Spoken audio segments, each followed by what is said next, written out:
আজ কতবার ফোন করলাম, নিজেই গুনিয়ে হারিয়ে ফেলেছি। স্ক্রিনে শুধু একটা কথাই দেখায়, ব্যস্ত। যেন আমার নামটাই ভুলে গেছে। মানুষ কি সত্যিই এত ব্যস্ত হতে পারে, নাকি শুধু আমার জন্যই সময় নেই? আগে তো একটা কলেই ছুটে আসতো, এখন 1 মিনিট কথা বলার সময়টাও নাকি নেই। মাঝে মাঝে মনে হয়, আমি কি ওর জীবনের লিস্টে খুব নিচে নেমে গেছি?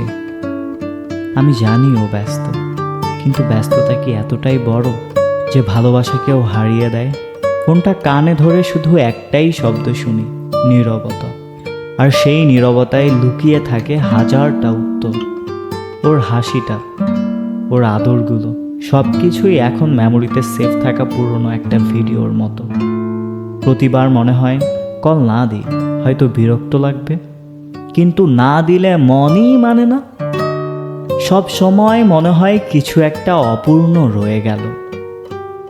হয়তো সত্যিই আমার সঙ্গে কথা বলার দরকার নেই ওর, আর আমার দরকারটা হয়তো অনেক বেশি।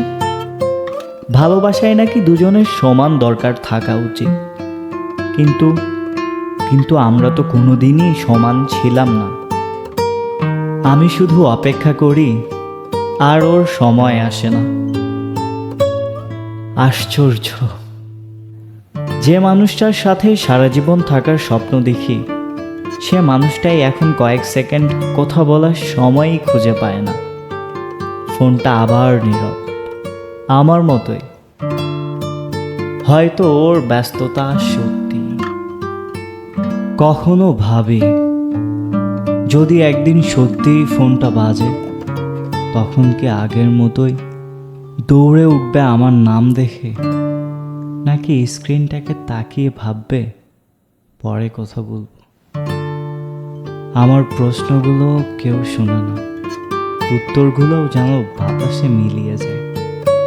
মনটা শুধু চুপচাপ বোঝে সব কিছু বদলে গেছে, শুধু অভ্যাসটুকু রয়ে গেছে। তবুও ফোনের স্ক্রিনটা দেখি বারবার, যেন অলৌকিকভাবে একটা কল এসে যাবে। হয়তো আসবে না, কিন্তু আশাটুকুই আমাকে বাঁচিয়ে রেখেছে।